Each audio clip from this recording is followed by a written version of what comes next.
Right now at 6 o'clock, city taxpayers appear to be on their way to committing millions of dollars to bring a UF satellite campus here to Jacksonville.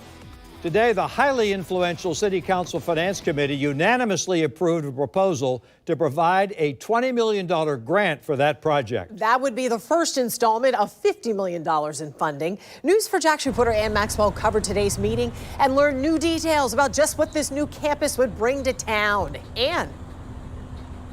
Joy, this would be a major undertaking. UF is proposing building a 15-acre campus in the heart of Jacksonville that would eventually serve a student population of about 10,000. Over the past few days, stakeholders have been hammering out a deal to make it happen. Could Jacksonville be where new generations of leaders in healthcare, business, and engineering come to learn?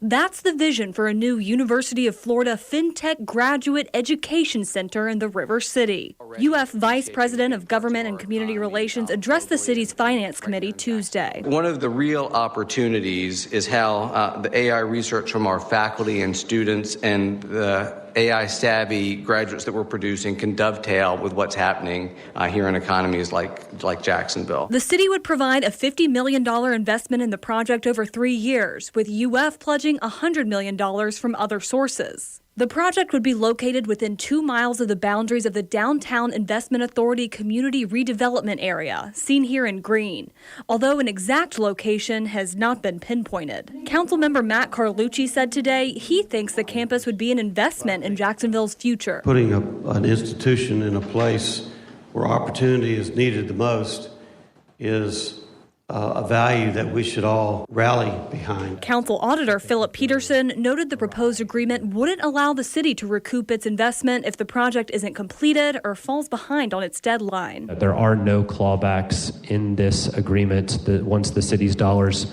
leave the city, they have left. Carlucci said while he would like to see a provision where the city gets its money back if the deal falls through, he doesn't think UF is an organization that would let down its end of the bargain. The last thing y'all want to do is come up here and fail on a project. Inherently in the project, their reputation is the clawback.